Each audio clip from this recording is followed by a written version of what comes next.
Bienvenue donc ici à l'Université de Namur et merci beaucoup à tous d'être présents malgré les conditions un peu incertaines.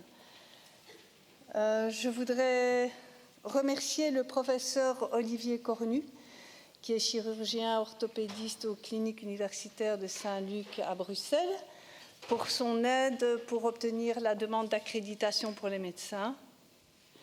Je voudrais également remercier le docteur Bernard de Wever, qui est chirurgien orthopédiste aux cliniques à l'hôpital Saint-Luc Namur, et le docteur Pierre Van der Rest, anesthésiste aux soins intensifs des cliniques Saint-Luc à Namur également, pour leur soutien et leur amitié. Alors, je remercie également l'Université de Namur et M. Charlier, qui nous a donné l'autorisation et l'accès des auditoires dans des périodes qui sont quand même troubles, et donc dans des préparations un peu tumultueuses. Alors, je voudrais remercier chaleureusement l'association belge de RPG et donc tous les membres actifs de l'association pour tout leur investissement pour réaliser le projet de la conférence. Je vous remercie également tous d'être là et je n'oublierai pas de remercier Philippe Souchat et Sonia Pardelas pour tout leur investissement, leur travail de recherche. Alors, je vais dire un petit mot par rapport à cette présentation. Donc, la passion de Philippe Souchard, la biomécanique, c'est la passion de Philippe Souchard. Et la recherche de la scoliose, c'est également devenu sa passion. Alors, l'association de ces deux passions lui a permis d'envisager les aspects biomécaniques de la scoliose selon un angle que nous allons découvrir tout au long de cet exposé ensemble. Je vais maintenant céder la parole au docteur de Wever qui va vous parler un petit peu de sa rencontre avec la RPG.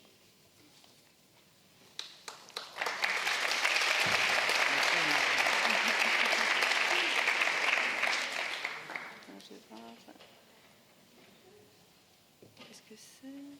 Suivante. Attends, c'est ici. Voilà, c'est celle-là, je pense. C'est la précédente? Oui, c'est celle-là. Voilà. Tout d'abord, j'étais ravi d'apprendre que vous reveniez encore une nouvelle fois en Belgique. Et quand Muriel m'a demandé de faire une petite présentation, j'ai pensé que c'était l'occasion de rappeler notre rencontre qui est survenue en septembre 2012.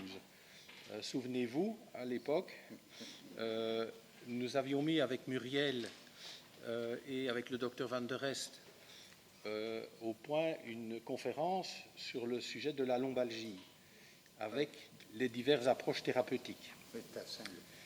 Et c'était Saint-Luc qui l'organisait, mais c'était, si mes souvenirs sont bons, à Jambes, sur les hauteurs là-bas. Et il y avait évidemment plusieurs orateurs qui venaient chacun parler de toutes les manières dont ils traitaient les lombalgies. Ça passait par le rhumatologue, l'anesthésiste, et puis il y avait vous, et puis moi je passais après vous. Et donc on pouvait imaginer qu'il y avait des divergences très importantes entre le physiothérapeute et le chirurgien de la colonne que j'étais, et que je suis toujours. Et en réalité, on s'est rendu compte qu'il n'y avait pas tant de divergences, et que finalement, nous poursuivions le même objectif. L'objectif de la restitution de l'équilibre sagittal et de la bonne lordose à retrouver. Et quand le chirurgien se trompe dans la lordose, il se plante méchamment. Et j'ai vraiment rencontré, grâce à Pierre, qui m'a fait connaître la RPG, et puis à Muriel, et puis à vous, que j'ai rencontré par la suite, cette technique, et j'ai pu l'apprécier pour moi-même, pour me soigner moi-même, mais également pour mes patients.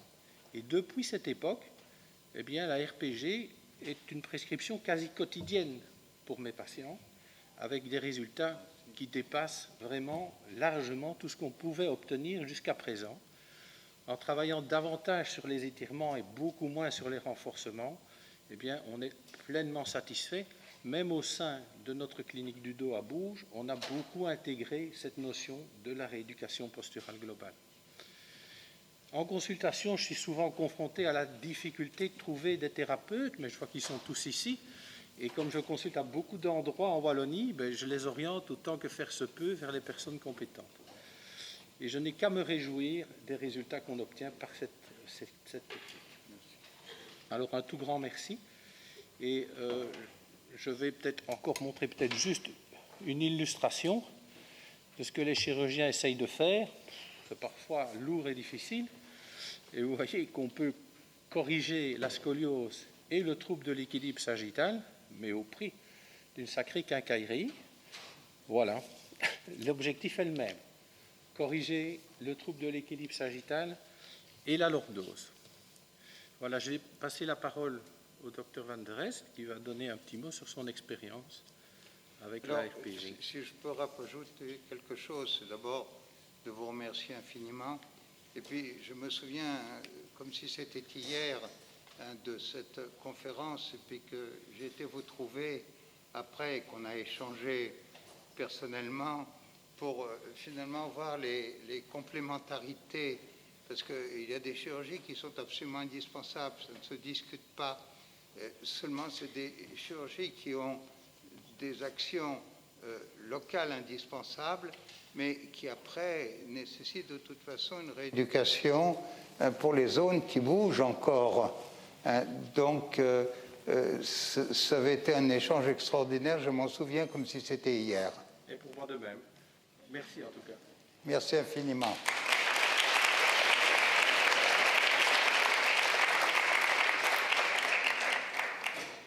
Bonsoir, je vais être assez bref.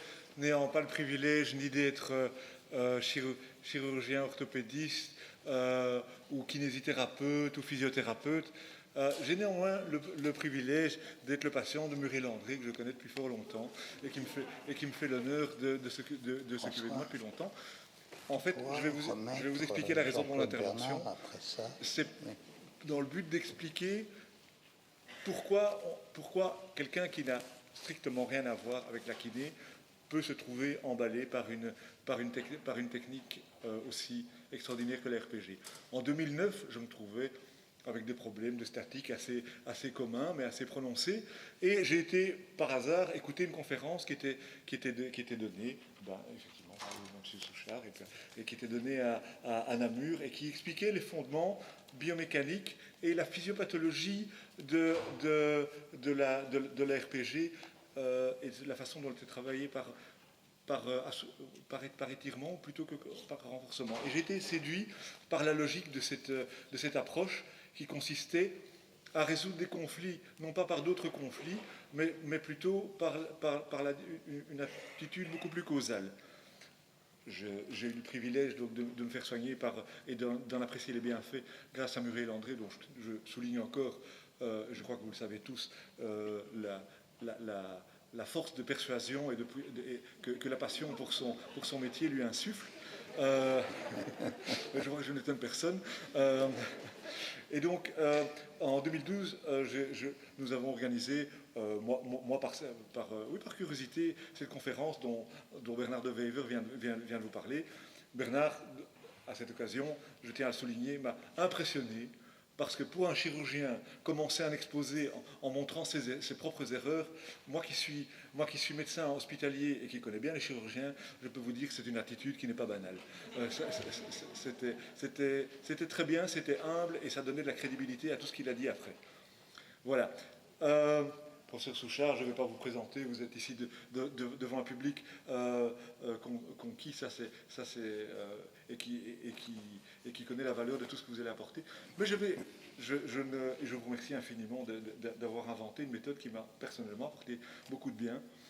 Je vais quand même juste vous dire ce que j'ai trouvé d'extraordinaire dans la RPG. C'était trois fondements que j'ai trouvé acceptables quand on a envie de pratiquer la médecine de façon logique, c'est-à-dire basée sur la physiologie.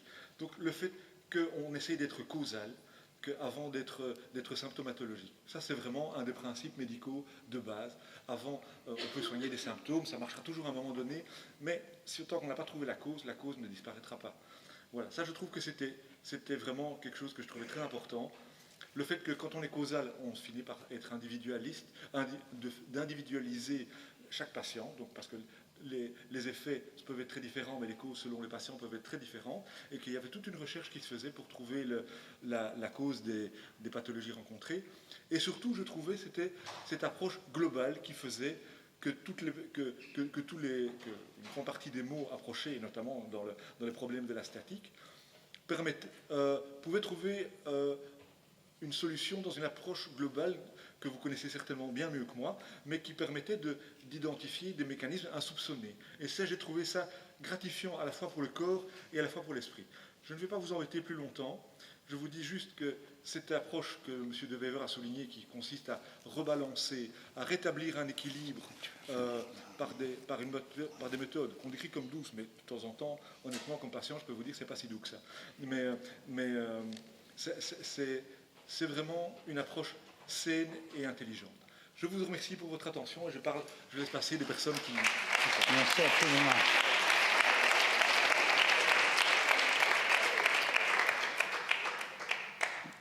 Bon, je crois que je suis à une distance suffisante de vous pour retirer le masque de façon à ce qu'on s'entende de façon plus facile. Alors d'abord, je tiens à remercier pour ces présentations que je ne mérite pas, en réalité, parce que ce que je fais, c'est simplement un travail que je qualifierais d'honnête vis-à-vis de ce qu'on doit à nos patients. Alors je remercie infiniment pour ces présentations, et puis on va voir aujourd'hui qu'en réalité, on a besoin de plusieurs disciplines pour des pathologies complexes, comme celle des lombalgies, comme on a entendu parler, mais pour celle de la scoliose. Et on va terminer la conférence par ça, en parlant des autres professionnels et de complémentarité, de nécessaire complémentarité pour le bien de nos patients. Alors ça, c'est une initiative de l'association et qui est très drôle, puisque Jean-Claude Bernard, qui est le patron des Massues à Lyon, que tout le monde connaît, a dit que j'étais agaçant. Alors, je vais essayer de continuer à être agaçant ce soir, voilà, d'être dans ma tradition. Alors, préparez-vous, mais les portes sont ouvertes si vous voulez rentrer dîner plus tôt. Voilà. Alors, on va commencer, et on va commencer par les principes de la RPG pour arriver à la scoliose, aux détails de la scoliose, et en simplifiant au maximum ce qui est très complexe. Donc, ce n'est pas très, très facile, puisque la scoliose est une pathologie absolument diabolique. Et pour nous, en physiothérapie, c'est un défi et un honneur de pouvoir traiter les scolioses. Je me souviens, je suis malheureusement un dinosaure de la profession, et je me souviens de l'époque où la scoliose, c'était quelque chose qui ne se travaillait uniquement en orthopédie. Uniquement en orthopédie, les physiothérapeutes étaient autorisés à faire quelques exercices respiratoires et de traction des cheveux dans le corset. C'est ce qui se faisait. J'ai connu cette époque-là. À l'heure actuelle, eh bien, nous sommes dans un climat différent, et nous avons pu montrer que nous avons, nous aussi, des possibilités, et c'est ce que je vais essayer de vous montrer ce soir, des possibilités d'action sur la scoliose avec une approche modeste, car c'est effectivement la pathologie la plus complexe qu'on ait à corriger en physiothérapie. Voilà, ça va fonctionner maintenant, François? Oui, je vais pouvoir...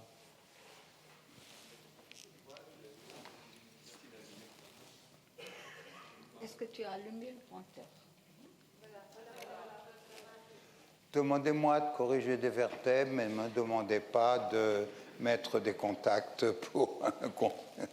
Ça, je ne sais pas faire. Bien. Alors, la première chose, la première identité de la RPG, c'est d'avoir valorisé la fonction statique.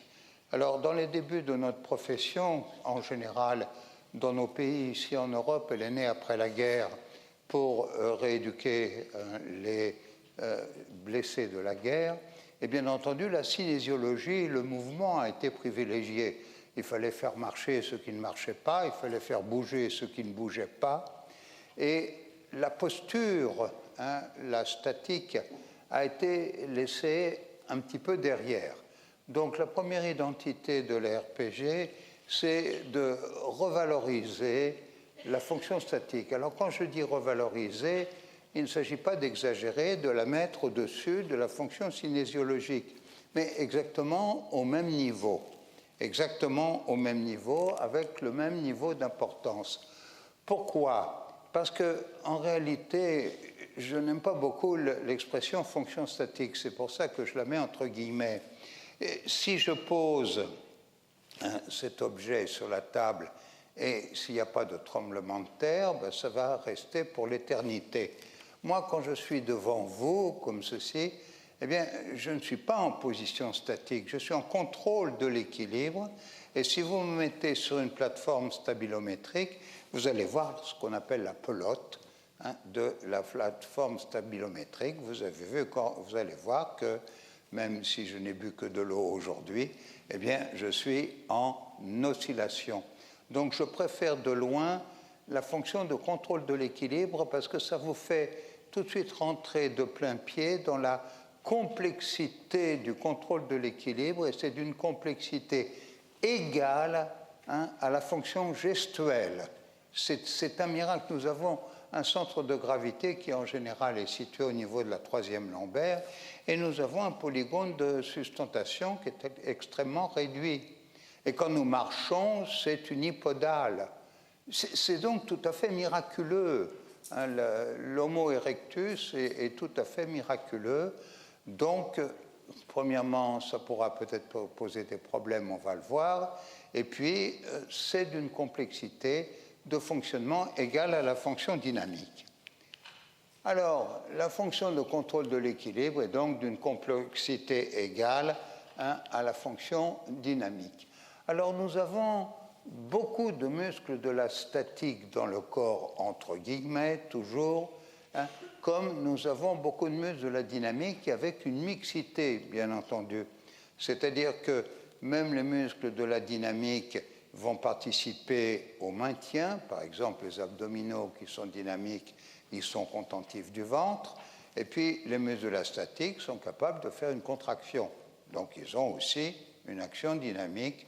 Donc, nous sommes un petit peu, on revient un petit peu 3000 ans avant Jésus-Christ, chez les Chinois, avec la notion de yin-yang, d'antagonisme, complémentarité, pour revenir un petit peu dans l'histoire.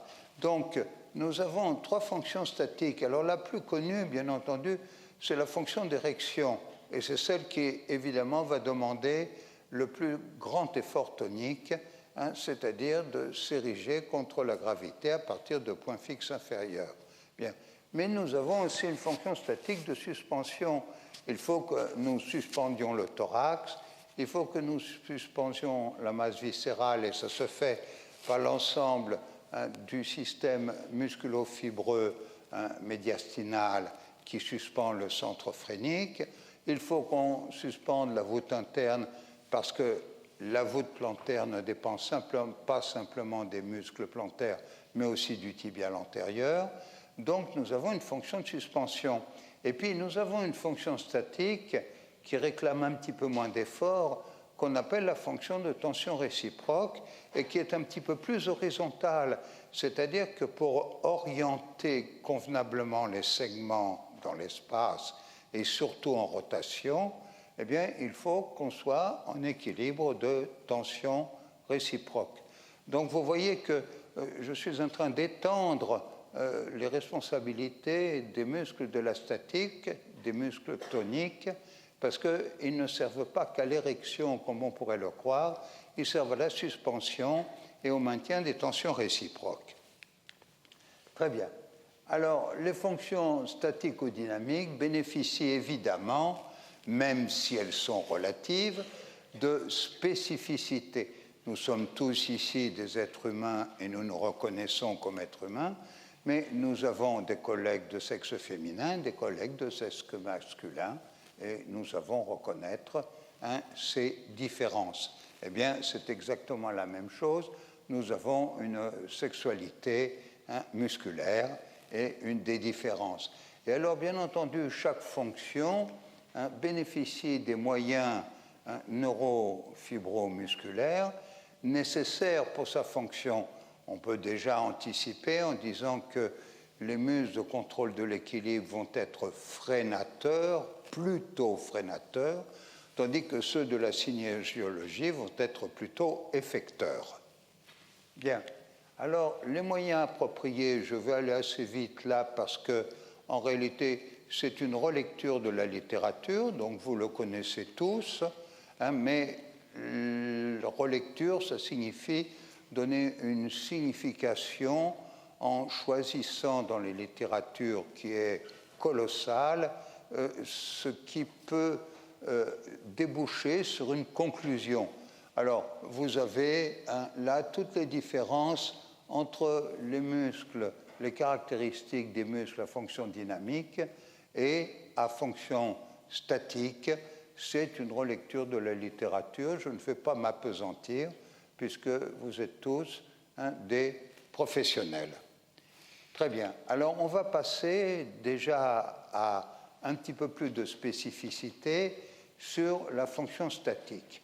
Alors, évidemment, elle a, comme je l'ai dit, des caractéristiques qui sont propres à sa nécessité de contrôle de l'équilibre, ce qui est plutôt des nécessités de frein de stabilisation. Alors, il est difficile d'éviter l'expression anglo-saxonne de stiffness, qui résume ces fonctions. Alors là, je vais quand même détailler un tout petit peu plus, parce que vous allez voir que c'est très riche, et je vais commencer à justifier un petit peu la complexité de la fonction statique. Alors, nous avons bien sûr les surfaces articulaires, des fibres musculaires lentes. Vous savez que nous avons des fibres rapides et des lentes. Les rapides sont bien entendu plus au service des muscles de la dynamique et les fibres musculaires lentes au service des muscles de la statique. Des motoneurones de faible diamètre parce que nous allons dans une direction d'économie d'énergie pour la fonction statique, alors que la fonction dynamique ne sera pas du tout une économie d'énergie, et on sait combien on peut dépenser d'énergie dans des activités sportives, et vous avez des sportifs de très grand niveau en Belgique, donc je n'insiste pas. Donc, des motoneurones de faible diamètre, bien entendu les ponts d'actine et de myosine qui vont freiner, et puis l'aspect de résistance fluidique du collagène intrafibre, les protéines intrafibres, le collagène, et puis bien sûr on va rentrer dans le tissu fibreux avec l'endomysium, le périmysium et l'épimysium que vous connaissez tous. Alors les capsules qui, vous le savez, coaptent un petit peu plus les articulations par rapport aux ligaments qui sont plutôt freinateurs dans des directions d'action musculaire. Voilà. Donc, les capsules et les ligaments. Et puis alors, des structures musculaires spécifiques, c'est-à-dire des muscles péniformes ou semi-péniformes, c'est-à-dire des muscles qui possèdent un système facial de renforcement interne.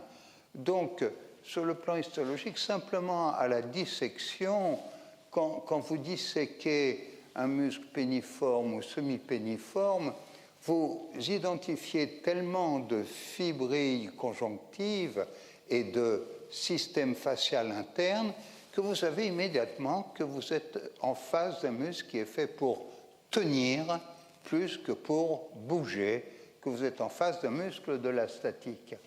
Et puis nous avons bien sûr les aponevroses et les fascias, et avec la définition moderne de fibrille, et le docteur Guimberneau avec ses dissections de biopsie sur le vivant pour examiner l'organisation faciale depuis le fascia superficiel qui est très lâche jusqu'aux fascias profonds qui sont plus résistants, a montré que c'est un système de maillage absolument extraordinaire qui est fractal parce qu'on le retrouve à tous les niveaux, et donc ceci va apparaître plus particulièrement dans les niveaux où nous avons besoin plus de résistance, et toujours dans une optique d'économie, puisque ce sont des fibres conjonctives, donc qui ne vont pas représenter une dépense énergétique pour maintenir. Ça sera une résistance fibreuse passive. C'est un système tout à fait extraordinaire et sur lequel on fait des découvertes encore tous les jours. Bien. Le tonus neuromusculaire, bien entendu, et puis le réflexe myotatique direct, ou réflexe myotatique pour simplifier. Alors là, c'est dans les cas un petit peu extrêmes, c'est-à-dire que si jamais on risque un déséquilibre, eh bien, on va anticiper ce déséquilibre par une contraction musculaire, ou si on est déjà en déséquilibre, on va essayer de le récupérer par le réflexe myotatique, et c'est le seul réflexe qui soit monosynaptique, c'est-à-dire qu'il est extrêmement rapide, ce qui explique que nous chutons assez peu, malgré qu'on soit capable de faire des activités unipodales, monter des escaliers, descendre des escaliers, etc. Nous anticipons ou nous récupérons les déséquilibres par le réflexe myotatique direct. Et puis alors, bien sûr, les contrôles automatiques supérieurs. Alors là, je pense plus particulièrement au noyau gris, au bulbe, au cervelet et à ce qu'on appelle le cerveau dans le cerveau, qui est le thalamus, c'est-à-dire les centres supérieurs, puisque lorsque je suis devant vous comme ça, je n'ai pas besoin de l'intervention corticale pour me maintenir en équilibre. Donc les centres automatiques sont d'une importance fondamentale pour maintenir mon équilibre, et ça parvient jusqu'au cortex, et en particulier à ce que vous connaissez tous, qui est la représentation frontale de l'homuncule de Penfield, et nous avons fait des expérimentations en RPG avant et après posture, et on a vu que les inputs au niveau de l'homuncule de Penfield étaient changés après une posture de RPG, après un traitement, par rapport à avant le traitement. Ça s'est fait à la Fondation Santa Lucia, à l'université de Tor Vergata à Rome. Très bien. Donc, ça va jusqu'au niveau cortical. Bien. Alors, l'organisation des moyens neurofibromusculaires assure le contrôle de l'équilibre et des gestes les plus essentiels, c'est-à-dire les fonctions hégémoniques. Alors, on a parlé de la fonction hégémonique statique. Eh bien, il y a aussi, sur le plan cinésiologique, des fonctions hégémoniques. Alors, il ne s'agit pas du tout de dire qu'il y a quelque chose d'inutile dans le corps. Absolument pas.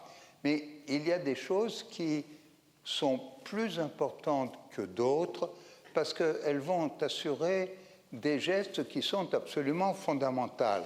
Alors pour cela, nous avons des organisations sous forme de coordination neuromusculaire, qui est l'expression basique, et maintenant en RPG, nous préférons l'expression système intégré de coordination neuromusculaire, puisque depuis les informations proprioceptives jusqu'au cortex, tout ceci est un ensemble, chacun ayant son propre rôle de transmission d'informations au niveau proprioceptif jusqu'au niveau décisionnel, au niveau cortical, et on sait même à l'heure actuelle que les centres supérieurs fixent au niveau proprioceptif le niveau d'information qu'ils veulent recevoir.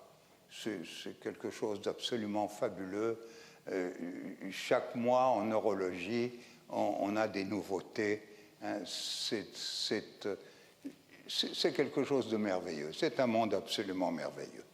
Très bien. Alors voilà, je n'insiste pas parce que ce sont des dessins que vous connaissez. Et malheureusement, ça s'est appelé à un moment, je dis malheureusement maintenant, mais c'était une bonne chose au départ, des chaînes musculaires.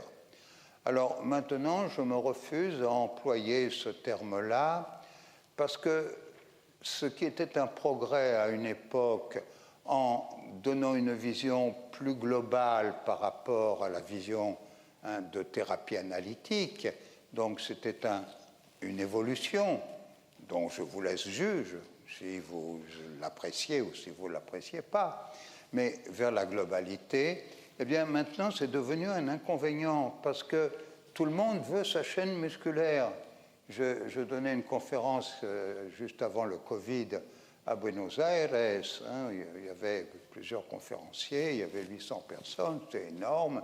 Il y a un conférencier qui a présenté des chaînes latérales. Pourquoi pas? Marie va avoir sa chaîne, Arthur va avoir sa chaîne, etc. Et donc on n'en sort pas. Il faut dépasser cette notion-là pour savoir à quoi ça sert, quelles sont les finalités et quelles sont les coordinations motrices, les gestes essentiels et la fonction statique essentielle au service duquel sont ces systèmes. Donc, à l'heure actuelle, en RPG, nous sommes avec l'expression système intégré, puisque je vous ai parlé du système proprioceptif jusqu'au système cortical, en passant particulièrement par les centres supérieurs automatiques, eh bien, nous appelons ça les psychonèmes, système, c'est une barbarité, système intégré de coordination neuromusculaire. Voilà. Alors, la rétraction inévitable, nous allons rentrer dans la physiopathologie et ça va nous permettre de déboucher sur la scoliose. D'ici peu, rassurez-vous, je vais vous parler de scoliose. De la physiopathologie de muscle de la statique en relecture de la littérature. Alors, relecture, ça veut dire que ça existe dans la littérature, ce n'est pas de moi seulement. J'ai identifié des éléments qui sont complémentaires et qui débouchent sur une conclusion. Vous allez voir qui est un petit peu simpliste, un peu infantile, mais après tout, je n'ai pas d'autre prétention que de dire des choses de bon sens. Voilà, je n'ai pas d'autre prétention. Alors, ça c'est la littérature. La synthèse de l'élastine cesse environ au moment de la puberté. Ça, c'est un fait. Bien, je n'ai pas mis tous les auteurs parce que pour chaque affirmation, des fois, il y a 10 recherches et 10 auteurs. Bien, je m'en excuse vis-à-vis d'eux. Avec l'âge, les fibres rapides régressent par rapport aux lentes. Bien, donc, nous allons perdre de la dynamique et nous allons gagner en statique. Bien. Et il en est de même pour l'élastine vis-à-vis du collagène. Les fibrilles conjonctives perdent leur élasticité. On a parlé du docteur Guimberneau et puis d'autres personnes qui travaillent sur ce maillage extraordinaire de tissu conjonctif. Et bien, ça perd l'élasticité avec l'âge. Tout ça, ça va vers une conclusion, c'est que quelqu'un de 80 ans ne va pas disputer la finale de la Coupe de football de Belgique. C'est évident, il n'en est plus capable. Bien, les activités concentriques provoquent une hypertrophie des fibres lentes et une régression des fibres rapides. Ça, c'est Magnusson, et je pense que vous en avez entendu parler. L'élasticité du tissu conjonctif a tendance à diminuer avec l'immobilité. Alors là, on va commencer à rentrer un peu dans le monde moderne et à parler de l'homo sedutus, par rapport à l'homo erectus, et nous sommes plus homo sedutus aujourd'hui que homo erectus. Nous sommes toujours assis, et ce n'est vraiment pas bon, hein, en particulier pour les ischio-jambiers. Vous êtes tous ici avec une flexion du genou, eh bien, vous êtes en raccourcissement musculaire. Alors, les muscles adaptent leur longueur, hein, en fonction des activités dans lesquelles ils sont le plus sollicités. Alors ça, bien entendu, c'est Goldspink, c'est la Bible, bien.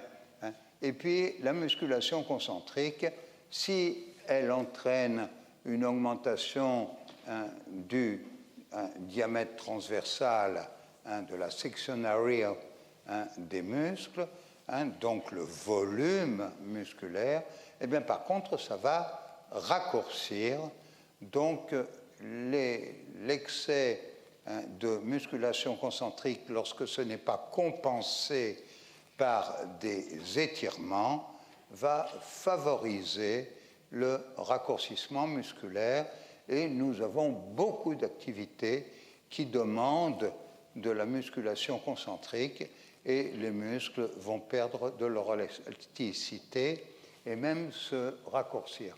Et alors le sédentarisme, bien entendu, hein, les activités professionnelles répétitives.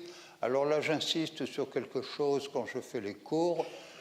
Il n'y a pas que les activités répétitives. Quand j'ai fait mes études, on disait c'est particulièrement difficile d'être maçon, d'être charpentier, etc. On accusait particulièrement les gens qui levaient des poids. Mais maintenant, ceci aussi, c'est très agressif. Ceci aussi, c'est très agressif. Hein. La répétition, même vertueuse. Hein. Vous buvez de l'eau, ne buvez pas toujours la même eau. Vous mangez de la verdure, ne mangez pas toujours les mêmes verdures, car les sels minéraux ne sont pas les mêmes. Voilà, donc les activités répétitives. Alors, la première conclusion, c'est que l'activité musculaire n'échappe pas à la rétraction et la perte d'élasticité de ses fibres musculaires et de ses composants fibreux, puisque les muscles de la statique doivent freiner, et donc qu'ils ont plus de composants fibreux, on l'a vu, que ceux qui sont responsables des mouvements de la cinésiologie.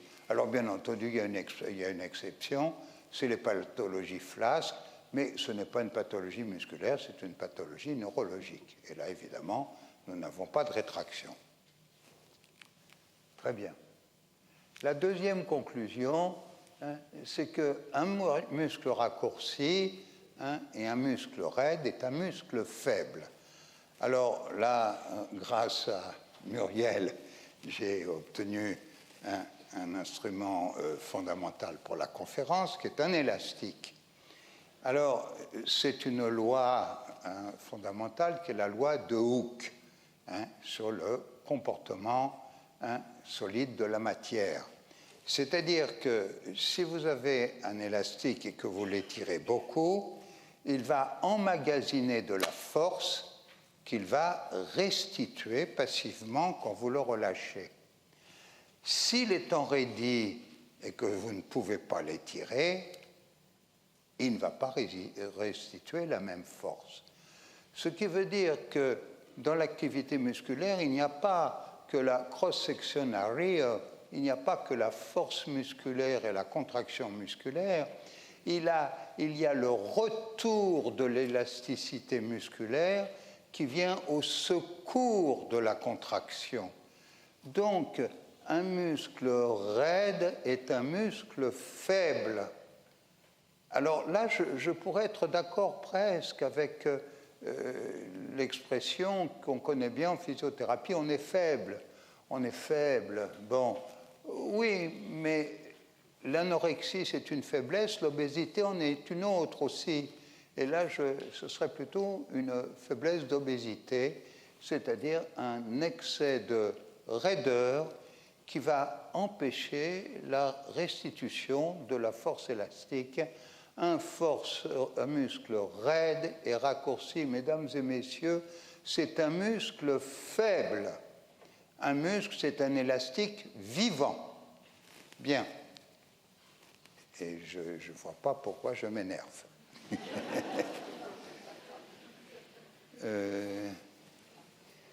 Ça faisait longtemps que ça ne m'était pas arrivé. Voilà, ça y est, je l'ai retrouvé. Bien, je suis en progrès. Alors, un autre élément, et on s'approche de la scoliose, eh bien, la morphologie, bien entendu, dépend de l'activité statique. Quand je suis devant vous comme ceci, eh bien, je ne suis pas en contraction musculaire, je suis en expression du tonus et de l'activité minimale musculaire et musculo-fibreuse. Si vous voulez savoir de l'état dynamique des muscles, vous allez faire sauter quelqu'un, vous allez lui faire courir un 100 mètres, vous allez lui faire une épreuve sportive, et par contre, si vous me regardez, eh bien, ma statique va dépendre des muscles de la statique. Or, ces muscles de la statique, on vient de le voir si vous l'acceptez, ils ont tendance toujours au raccourcissement et à la raideur. Alors, nous allons dévier dans le sens des rétractions. Alors, j'ai fait appel à Léonard da Vinci, qui m'a donné l'autorisation personnelle de le citer. Voilà. Et si vous lisez la légende de Léonard da Vinci, il dit qui est-ce qui développe le plus de force, le bras qui tire ou le bras qui pousse. Alors j'ai pris une liberté vis-à-vis de Leonardo da Vinci, ça c'est pour faire plaisir à Emmanuel qui est d'origine italienne. Bien, eh bien, j'ai changé la question de Léonard da Vinci. J'ai dit, mais quel est le muscle qui va dévier le levier? Eh bien, comme une rétraction fait l'effet d'une contraction permanente, ça sera le muscle le plus rétracté. Donc, dans ces conditions, la lecture de notre morphologie devient une lecture directe. Si ça va dans cette direction, c'est qu'on est rétracté dans cette direction. On va voir que la plupart des scolioses sont avec rectification dorsale. Donc, c'est avec rétraction des muscles spino-dorsaux. Comprenez-vous? En statique, on ne peut lire que des rétractions. En déformation morphologique, ces déformations morphologiques se font en direction des rétractions les plus importantes. Merci, le génie de Leonardo da Vinci.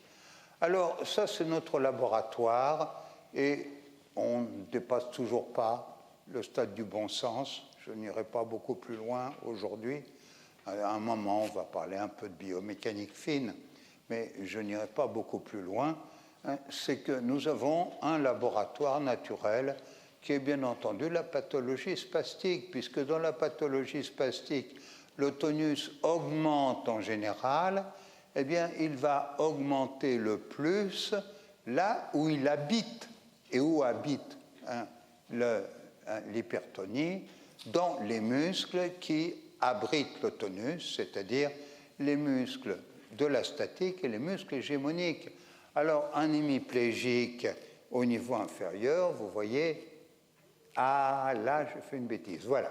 Vous voyez, eh bien, il est en extension du genou, puis il est en varus équin du pied. Et vous voyez déjà qu'il est en antépulsion, circonduction du bras avec pronation, flexion des doigts et opposition du pouce, pour le geste absolument fondamental qui consiste à prendre et à porter à soi. Et là, voilà une position qui est plus importante du bras avec une spasticité plus importante. Eh bien, c'est notre laboratoire. Nous n'avons jamais vu un hémiplégique avec le bras dans cette situation-là. Pourquoi? Parce que le tonus va provoquer des déviations dans les muscles qui l'acceptent, dans les muscles qui sont les plus toniques et qui sont les plus hégémoniques. Encore une fois, il ne s'agit pas de dire qu'il y a des choses inutiles, mais il y a des choses qui sont plus fondamentales que d'autres, d'où les chaînes de coordination neuromusculaire, les systèmes intégrés de coordination neuromusculaire pour effectuer ce qui est le plus important. Alors ça, c'est un laboratoire qui, à mon avis, est difficile de discuter. Nous l'avons sous les yeux, nous n'avons qu'à vérifier comment se comportent nos spastiques et nous savons ce que provoquent les hypertonies, les raideurs et les raccourcissements des muscles hégémoniques. Alors les scolioses, nous y arrivons au niveau des scolioses. Alors, la littérature, les études épidémiologiques récentes, une synthèse, car il y en a, j'en ai 1,50 m de livres, mais je fais une synthèse pour être simple, et une synthèse qui réunit les avis sur lesquels tout le monde concorde, et même moi, qui pourtant ne concorde pas toujours avec l'académie. Bien, alors il y a environ 3% de la population qui possède des scolioses. Elles sont évaluées à partir de 11 degrés. Bien, 30 à 40% de scoliose familiale. Alors, évidemment, ça pose un problème de caractère génétique. Jusqu'à ces derniers temps, ce n'était pas identifié. Il y a une piste à l'heure actuelle d'un gène qui serait particulièrement transmissible pour le sexe féminin, on va voir, et il y aurait des recherches qui montreraient qu'on est en train d'identifier, mais 40%, 35 à 40%, ça veut dire qu'on ne peut pas exclure une transmission familiale. C'est impossible. Bien. Une prédominance de 70% pour les filles, donc il y a très vraisemblablement des phénomènes hormonaux, puisqu'on sait que la scoliose aggrave particulièrement dans les 2 années avant la puberté. C'est ce qu'on appelle le pic de croissance de Duval-Beaupère, et puis que les scolioses dégénératives de l'adulte se produisent au moment de la ménopause, c'est-à-dire au moment de grandes révolutions hormonales pour la femme. Voilà, 70% des scolioses pour les filles. Certains auteurs donnent 80%. 90% de scoliose dorsale droite et 70% de scoliose lombaire gauche. Alors, je vous remercie infiniment si vous me demandez pourquoi, parce que je vais répondre comme répondent tous les professeurs qui sont gênés. C'est une excellente question, merci de me l'avoir posée. J'en ai pas la moindre idée. Voilà, parce que ça ne correspond pas aux proportions droitier-gaucher. J'ai pensé à un moment, puisque je donne des cours dans différents pays, que ça pourrait être un problème d'hémisphère, puisque vous savez que dans des décharges, eh bien, dans l'hémisphère nord, l'eau tourne dans un sens, dans l'hémisphère sud, il tourne dans l'autre sens. Ça ne marche pas. C'est toujours 90% de dorsale droite et 70% de lombaire gauche. C'est impressionnant, c'est impressionnant. Mais c'est une proportion, j'ai traité hier, j'ai traité, et puis la semaine dernière aussi, une scoliose qui était inverse. Il y a la règle d'individualité. Mais c'est quand même une proportion importante. Bien.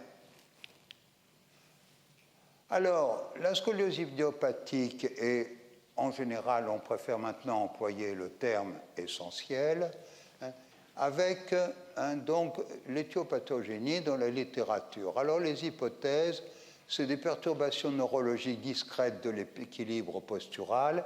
Et là, sur le plan de l'identification des gènes, eh bien, ce serait un gène qui, effectivement, au niveau des centres supérieurs automatiques, perturberait et arriverait jusqu'à des effets au niveau de la dure-mère. C'est l'hypothèse la plus moderne. Je vous la livre, elle n'est pas de moi, je vous la livre comme je viens de l'apprendre. Très bien.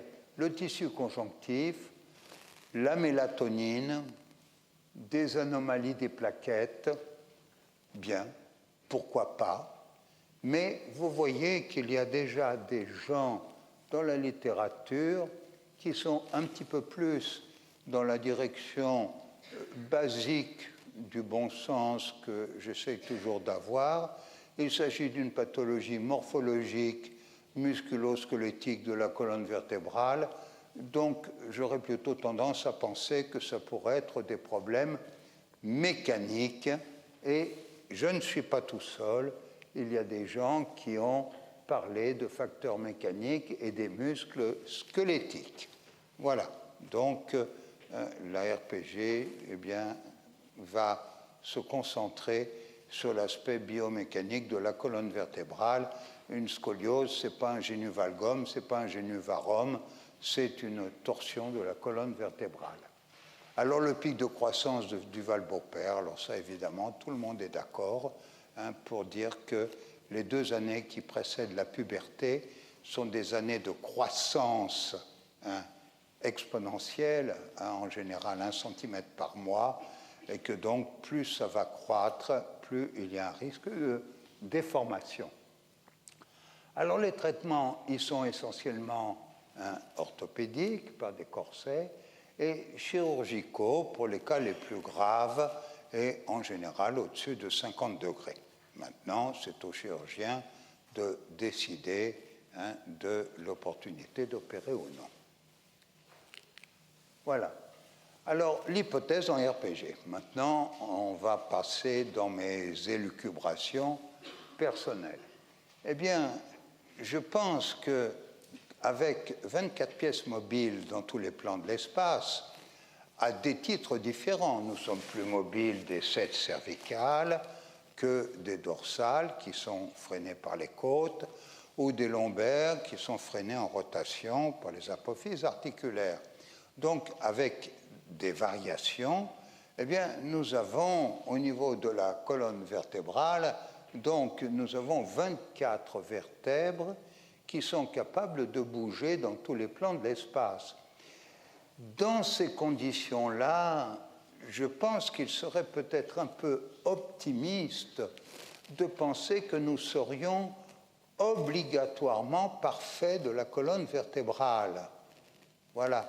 C'est-à-dire que la colonne vertébrale possède dans son anatomophysiologie des capacités de déformation par la complexité de son organisation. Ça serait peut-être un peu optimiste de penser que nous sommes tous parfaits de la colonne vertébrale, à Namur bien entendu, mais en France non. Voilà. Bien. Alors, complexité de la physiologie des muscles spinaux. Eh bien, pour faire ces mouvements dans tous les plans de l'espace, eh bien, nous avons une très grande complexité des muscles spinaux. Or, ce sont des muscles de la statique, dont la vocation, si vous avez accepté le début de mes explications, est la raideur et la rétraction. Bien. Et ça serait des rétractions asymétriques, c'est-à-dire affectant particulièrement les tensions réciproques, puisque nous allons incliner d'un côté plutôt que de l'autre et tourner les épineuses dans la concavité, ce qui est la spécificité des scolioses essentielles. Nous ne parlerons pas ce soir des scolioses antalgiques, les side shifts, nous ne parlerons pas des attitudes scoliotiques, on va parler des scolioses les plus machiavéliques, qui sont les scolioses essentielles. Très bien. Alors voilà pour les hypothèses. Voilà. Alors, je tiens beaucoup à ces photos. Je ne vais pas vous faire bouger, surtout dans les conditions de Covid en ce moment, ça répartirait, etc. Mais je vais le faire pour vous. Je vais le faire pour vous Voilà. Vous voyez un golfeur, et puis vous voyez une petite fille de 9 ans, que je connais très bien, qui maintenant m'arrive à l'épaule, bien, donc, qui imite des scolioses. Alors, si vous permettez, je vais descendre la veste. Ah, non, je ne pouvais pas. Il va mettre dans la poche du pantalon. Non, on remet tout.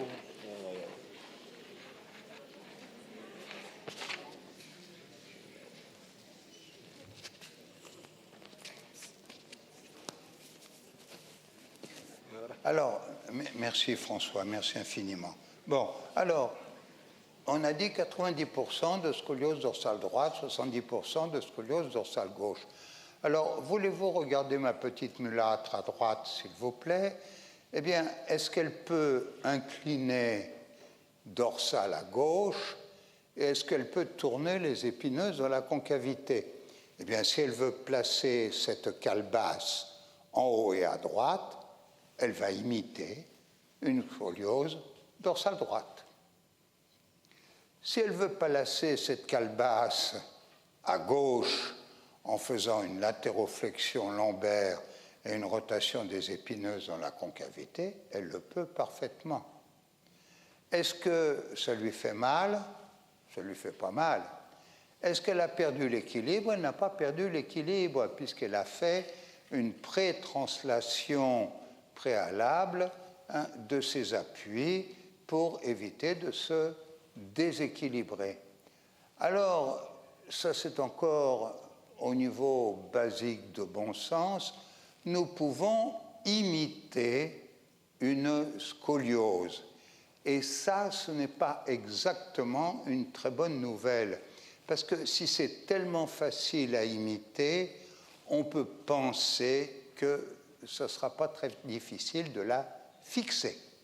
Ce n'est pas une très très bonne nouvelle. Voilà.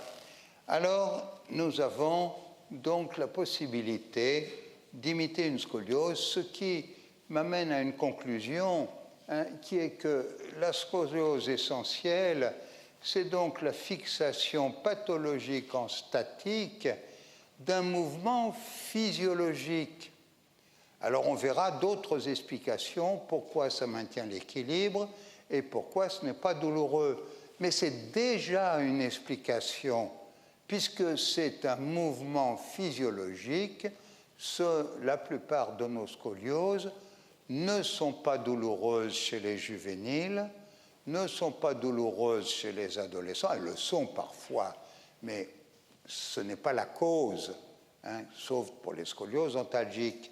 Donc, ce n'est pas douloureux, et puis, ça va maintenir l'équilibre. C'est déjà la première réponse à un certain mystère. Comment peut-on faire des torsions que l'on va voir pour l'académite tridimensionnelle et quadridimensionnelle pour nous, des torsions aussi machiavéliques, et puis que ce soit sans douleur et que ça maintienne quand même l'équilibre.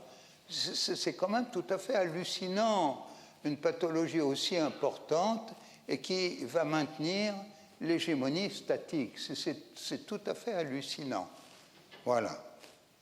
Alors, bien entendu, il y a aussi des fois des adolescents qui ont des douleurs, mais par exemple, là, j'ai soigné la semaine dernière, je soigne cette semaine, puisque je soigne toujours des patients pendant les cours en démonstration, je n'ai eu aucun cas qui ait des douleurs, et la plus âgée que j'ai eu à traiter, c'était aujourd'hui, c'était une jeune fille de 15 ans. Non, c'était la semaine dernière, de 18 ans, et elle n'avait pas de douleur. Et elle avait une scoliose de 35 ou 40 degrés dorsale. Voilà. Alors, si vous acceptez ce que je vous ai dit au départ, c'est-à-dire que la vocation des muscles de la statique, c'est le raccourcissement et la raideur, eh bien, nous allons essayer de réfléchir un tout petit peu plus loin et puis de marier ça avec le pic de croissance de Duval-Beaupère et relier ça aux croissances rapides de l'adolescence, les 2 années avant la puberté. Eh bien, le moteur de la croissance, eh bien, c'est le cartilage de conjugaison. Et les muscles croissent par traction, et c'est comme ça que certains adolescents se plaignent de douleurs musculaires, comme si on leur tirait dessus, parce qu'ils croissent comme des asperges au printemps. C'est fabuleux, des fois, la vélocité de croissance, et de plus en plus d'ailleurs. Alors, on va réfléchir, si nous sommes équilibrés de nos câbles, c'est comme un mât d'un pylône. Si on est équilibré de nos câbles, eh bien le mât va croître droit. S'il y a des câbles qui tirent plus de leur côté que de l'autre côté, on les appellera des muscles offensifs, et j'ai dessiné une scoliose lombaire gauche et dorsale droite pour respecter les proportions. Eh bien, dans ce cas-là, nous allons croître avec des torsions, et des torsions qui vont, ça encore, ça se combine avec la littérature. Je ne m'appelle pas Duval-Beaupère, une grande dame qui a beaucoup insisté sur le pic de croissance. Ça combine avec Duval-Beaupère, les 2 années avant la puberté, où on croît beaucoup.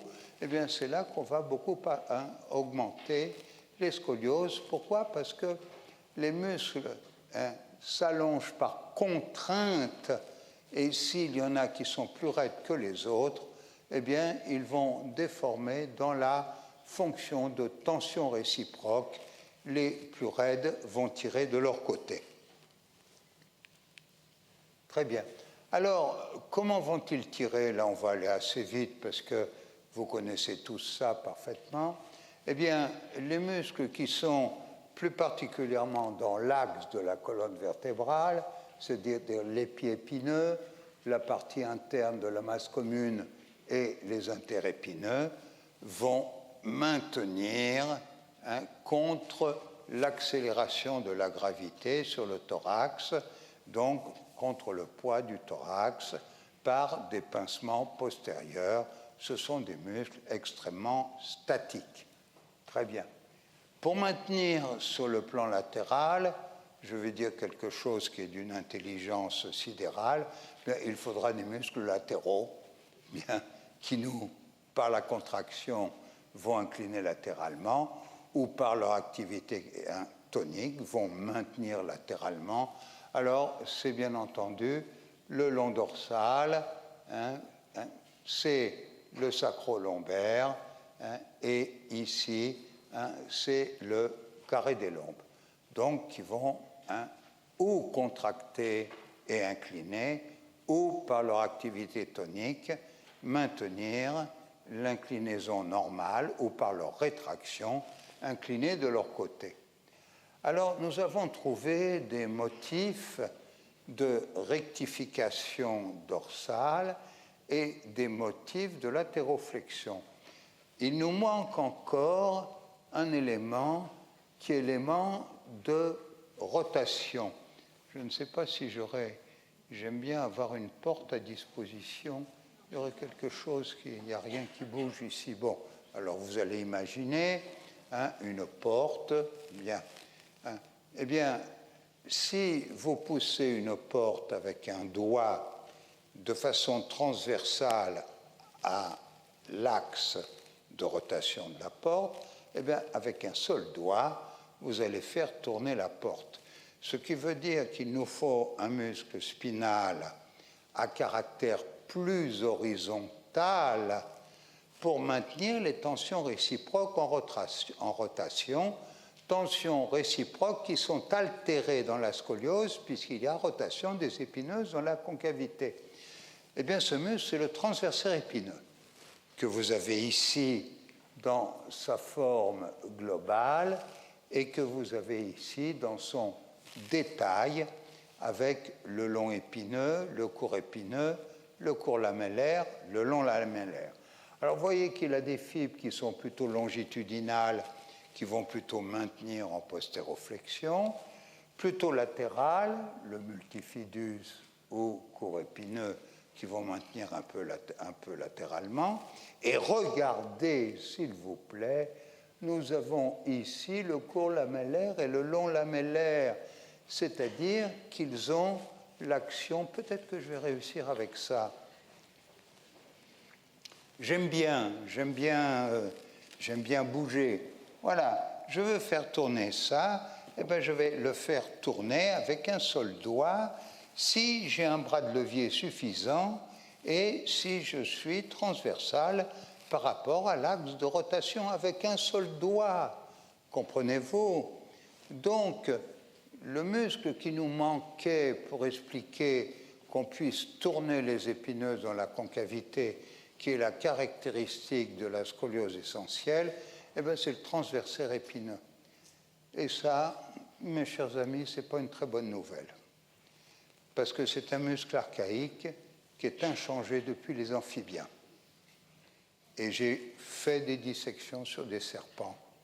J'ai fait des dissections sur l'humain. J'ai la chance qu'à l'Université de Montréal, on m'offre 50 cadavres pour faire des expérimentations. Et puis, je l'ai fait sur les serpents. Eh bien, c'est un muscle archaïque. Il faut penser à la phylogénèse. Et c'est un muscle archaïque. Alors, ça veut dire quoi? Eh bien, ça veut dire qu'avec une bonne musique, eh bien, on va pouvoir faire des éléments, on va pouvoir faire des mouvements de torsion d'une élégance absolument extraordinaire. Et puis, si la musique s'arrête, ça pourrait s'appeler une scoliose. Comprenez-vous? Alors, nous avons tous les éléments dans les muscles spinaux pour faire des rectifications dorsales qui sont les scolioses les plus fréquentes, pour faire des latéroflexions et des rotations, et qui vont se fixer si vous acceptez le principe que les muscles de la statique ont pour vocation de se raccourcir et de s'enraidir. Voilà. Donc, nous avons une explication musculo-squelettique qui nous éloigne un petit peu de certaines autres théories et qui sont d'un niveau que j'aime bien, de bon sens. C'est une pathologie de la colonne vertébrale. Allons voir la colonne vertébrale. Qui est responsable de la colonne vertébrale? Les muscles de la colonne vertébrale. Pensons aux muscles de la colonne vertébrale, tout en respectant toutes les autres recherches, mais nous allons donner la préférence à des phénomènes biomécaniques, musculo-squelettiques de la colonne vertébrale. Très bien.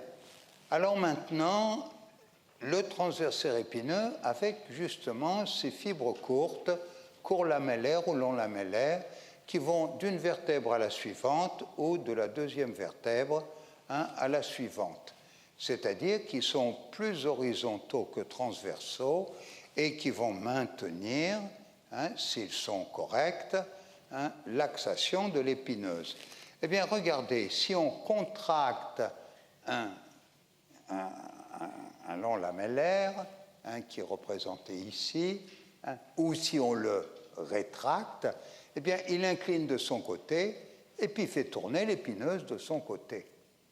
Donc, nous avons bien identifié et nous pouvons, avec des parallélogrammes des forces correctement tracés, nous pouvons confirmer que c'est le transversaire épineux qui est responsable de la rotation des épineuses dans la concavité, avec l'ensemble des autres muscles spinaux qui vont redresser et qui vont incliner latéralement. Voilà. Alors, c'est un muscle serpentaire et malheureusement, la scoliose est une pathologie diabolique serpentaire. Bien. Alors, il y a eu un congrès historique qui a été à Montpellier en 1996 sur la scoliose, un très grand congrès mondial, bien, et avec des quantités de conférenciers. Et d'habitude, ce sont des congrès de gens éduqué, ça se passe bien. On parle beaucoup plus d'évolution des matériaux des corsets, etc. Et puis là, il y a eu un très joli scandale. Il y a eu un très joli scandale parce que ces auteurs que vous avez ici, où sont-ils? Voilà, Dubousset, Cohn, Maury, Boitard, Tortorici et Perdriol, et sûrement le nom de Dubousset est le plus connu. En 2 conférences, ces conférenciers ont présenté ce document.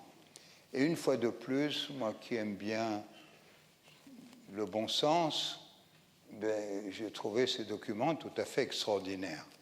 Si vous regardez cette scoliose du côté de la convexité, à partir de la convexité, vous voyez une syphose. Et puis si vous l'observez à partir de la concavité, vous voyez une lordose. Ce qui a permis à ces orateurs de dire, eh bien la scoliose est toujours tridimensionnelle, même si elle respecte la syphose, parce qu'il y a une lordose hypocritement cachée de façon postérolatérale dans la concavité. Et là, je ne peux pas ne pas citer un de nos confrères, Perdriol, qui pendant toute sa vie a répété la scoliose est avant tout une lordose, la scoliose est avant tout une lordose. Il n'a jamais pu le prouver. Il a reçu beaucoup de tomates parce qu'il ne l'a pas prouvé, mais il a toujours insisté en disant c'est une lordose. Alors, que ce soit une lordose, comprenez-vous, lorsque nous avons une rectification dorsale, c'est évident, et puisque les spinaux sont lordosants, c'est évident. Mais que ce soit une lordose dans ce cas-là, ça heurte, parce que ça, pour tout le monde, c'est une syphose. Eh bien, en réalité, même en respectant la syphose qui est due aux éléments rétractiles antérieurs, eh bien, on peut faire une latéroflexion parce que ce n'est pas dans le plan postérieur, et on peut faire une rotation parce que ce n'est pas dans le plan postérieur. La conclusion de ceci, je crois que c'est la prochaine projection, je vais voir. La conclusion, non, c'était avant. La conclusion de ceci, c'est qu'ils ont dit, encore avant, ils ont dit que la scoliose était toujours 3D. C'est la façon moderne de parler, était toujours tridimensionnelle, même si elle respecte la syphose. Voilà.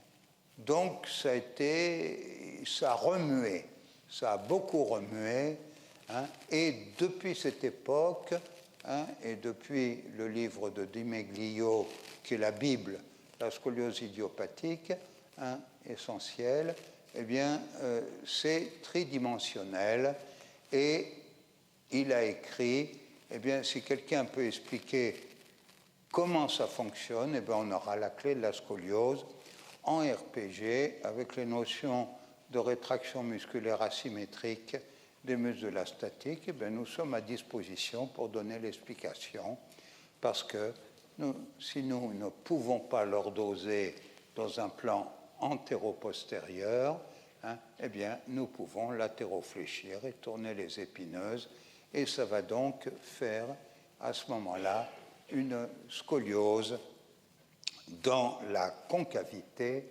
même en respectant la syphose dorsale. Alors, il y a un test qui, je suis agaçant, a dit Jean-Claude Bernard, alors je vais continuer. Et il y a un test qui m'amuse beaucoup. Et il n'y a pas un orthopédiste, un chirurgien, un médecin, un physiothérapeute qui nie la validité du test d'Adams. C'est-à-dire que si on se penche en avant, eh bien, on voit s'aggraver la gibbosité. Alors, ça m'amuse beaucoup parce que toute la logique de ce que je viens de vous expliquer tient dans le test d'Adams. Dans le test d'Adams, est-ce qu'on modifie la cunéiformisation des vertèbres? Non. Est-ce qu'on modifie la migration du nucléus? Non. Qu'est-ce qu'on fait? On tire sur les spinaux, puisque les spinaux sont postéro-fléchisseurs. S'ils sont plus rétractés dans la concavité, ils ne vont pas accepter la syphose. Et donc, ils vont tordre plus, c'est-à-dire qu'ils vont manifester leur rétraction en torsion. Le paradoxe du test d'Adams, c'est qu'en réalité, ça conforte les théories de RPG, et il a toujours existé, je crois, le test d'Adams. Je ne sais pas à quelle époque a vécu M. Adams, mais tout le monde est d'accord avec le test d'Adams. Si nous ne pouvons pas syphoser, eh bien nous allons scolioser, du verbe je scoliose, tu scolioses, il scoliose. Voilà. Nous allons aggraver la torsion. Donc nous retombons sur le fait qu'il y a une lordose ou qui se voit ou qui est hypocritement cachée dans la concavité. C'est tridimensionnel. La scoliose est tridimensionnelle. L'Académie a raison. Seulement à moitié. Parce qu'en réalité, il y a une chose qui a été oubliée, c'est la composante de tassement. Si vous avez quelqu'un qui a une lombalgie, et nous sommes bien placés ici pour pouvoir en parler, parce que nous avons des spécialistes de ça, et qui a un excès de poids, eh bien entendu, il y aura un conseil de dire vous avez vraiment trop de poids qui arrive sur ce 5e disque intervertébral lombaire, et il faudra faire attention à perdre un peu de poids parce que vous êtes en compression. Bon, très bien. Mais si on a une rétraction musculaire, c'est exactement la même chose. Nous sommes en érection à partir de points fixes inférieurs, et c'est quand même un paradoxe qui ne peut fonctionner que par un système de levier interappui. Comprenez-vous? Je tire vers le bas, comment ça peut se transformer en force antigravitaire? Par un système de levier interappui, et contrairement à ce qui se dit fréquemment, eh bien, le levier interappui est très utilisé dans la statique. Bien. Alors donc, ce n'est pas simplement la question de poids, ça va être la question de rétraction des muscles. Plus les muscles sont rétractés, comme ils sont longitudinaux, plus on va augmenter la composante de tassement qui va s'exercer sur le disque intervertébral et même finir par s'exercer sur la vertèbre, comme on l'a vu sur les vertèbres cunéiformes. Alors, la conclusion, la voilà. Dans une scoliose, eh bien, nous avons des éléments maintenant qui sortent du cadre simplement musculaire. Nous rentrons dans le cadre d'une migration anormale du nucléus. Il faudra décoapter l'espace articulaire en pensant que par notre décoaptation, nous avons l'espoir de recentrer le nucléus. Et dans les cas les plus graves, et j'ai eu une scoliose absolument dramatique à traiter hier, de 65 degrés à 13 ans, avec 2 vertèbres cunéiformes depuis la naissance, eh bien, jusqu'à la cunéiformisation des vertèbres, ou depuis la naissance pour cette jeune fille, ou par compression, par rétraction des muscles de la concavité. Et là, ça va tout dramatiser, puisque nous avons des éléments supplémentaires au-delà de l'élément musculo-squelettique. Nous avons le disque et la déformation de l'os qui vont fixer la scoliose. Et évidemment, nous serons limités dans notre action dans un cas comme celui-ci. Ce n'est pas, heureusement, une personne jeune, mais j'ai eu des vertèbres cunéiformes. C'était pas vieux, c'était hier, chez une jeune fille de 13 ans et demi. Voilà. Alors, la première conclusion, la scoliose essentielle n'est pas tridimensionnelle, elle est quadridimensionnelle. Alors, avoir dit qu'elle était tridimensionnelle, c'était un très grand progrès. Il ne faut pas voir les choses sur un plan négatif, mais je regrette, elle est quadridimensionnelle et il faudra tirer les muscles dans l'axe. Pourquoi? Parce qu'ils sont plus longitudinaux que transversaux, et il faudra décoapter pour essayer de retrouver l'espace intervertébral que nous avons perdu par la composante de tassement. La deuxième conclusion, alors là, j'espère que je vous ai déjà suffisamment agacé pour, et personne n'est encore sorti, je crois, bon, pour que vous l'acceptiez. Et là, c'est très, très dérangeant, parce que nous avons été formés sur la notion de faiblesse. On est faible. Alors, il faut renforcer, il faut faire de la musculation. Au XXIe siècle, on entend encore dire, peut-être moins en Belgique où vos formations sont très, très bonnes, mais dans beaucoup de pays, mais ici aussi, que vous avez une scoliose, il faut faire de la natation, ce qui est éminemment scientifique, parce que ça prouve que qui sait nager n'a pas de scoliose, qui ne sait pas nager a une scoliose. Et ça n'importe pas, parce que de toute façon, s'il ne sait pas nager, il va se noyer. Alors, de toute façon, ça n'a plus d'importance. Voilà, c'est au XXIe siècle, comprenez-vous. Alors, il faut renforcer. Il faut renforcer. Moi, j'ai entendu que ça dans ma formation. Abdominaux, dorsaux, respiration. Comprenez-vous? Il faut renforcer, alors qu'en réalité, nous avons une faiblesse, mais une faiblesse par perte d'élasticité des muscles, par rétraction musculaire. Donc, cette conclusion-là peut être tellement synthétique qu'elle va peut-être vous faire remuer un petit peu, eh bien, c'est que la scoliose essentielle ne s'effondre pas, bien entendu qu'elle perd de la hauteur puisqu'elle se tord, mais la scoliose, elle se tasse par vissage postérieur. Alors, imaginez une vis que vous faites rentrer dans une planche, eh bien, plus elle va se tordre, et plus elle va disparaître dans la planche.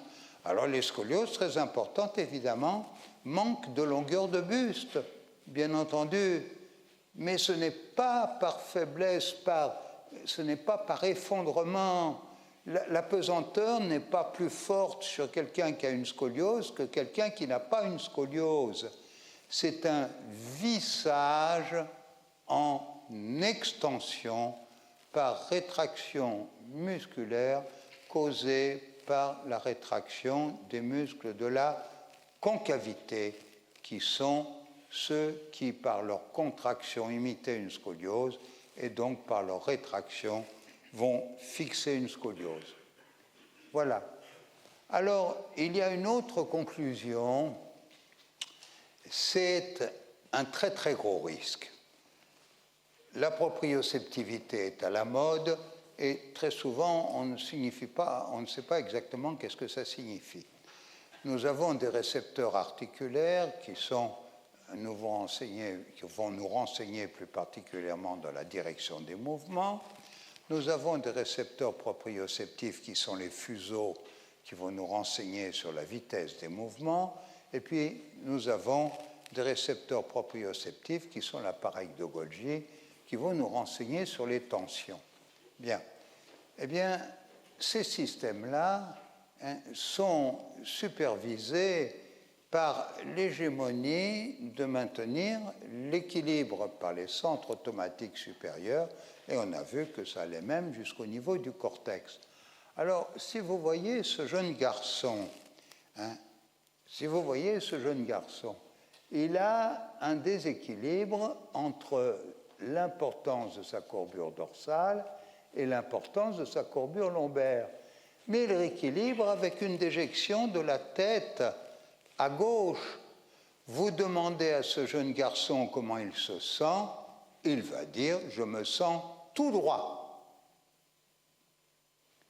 Ce qui veut dire que nous avons, vous savez que je suis un peu exagéré, j'aime les expressions un peu particulières, nous avons une intoxication corporelle, c'est-à-dire que notre système proprioceptif nous renseigne sur des modifications, mais pas sur un état, parce que sinon nous ne serions jamais renseignés.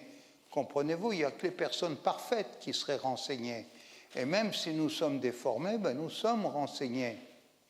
Et si nous pouvons sauvegarder l'équilibre qui est l'hégémonie, demander à ce jeune garçon comment il se sent tout droit. J'ai traité cet après-midi une jeune fille qui avait une scoliose d'une seule courbure au niveau dorsal et qui compensait complètement avec la tête. Question, comment est-ce que vous vous sentez? Je me sens parfaitement en équilibre. Et c'était une scoliose de 35 degrés. Alors, ça, c'est le crime parfait, parce que comment voulez-vous avoir conscience qu'il faut corriger quelque chose alors que vous vous sentez bien? Et c'est pour ça que très souvent, les scolioses juvéniles et même d'adolescents, la scoliose que j'ai traitée aujourd'hui a été diagnostiquée l'année dernière, alors que c'est une jeune fille de 15 ans. Eh bien, les diagnostics sont faits par le médecin de famille ou le médecin scolaire, parce que les gens ne se sentent pas scoliotiques. Comprenez-vous?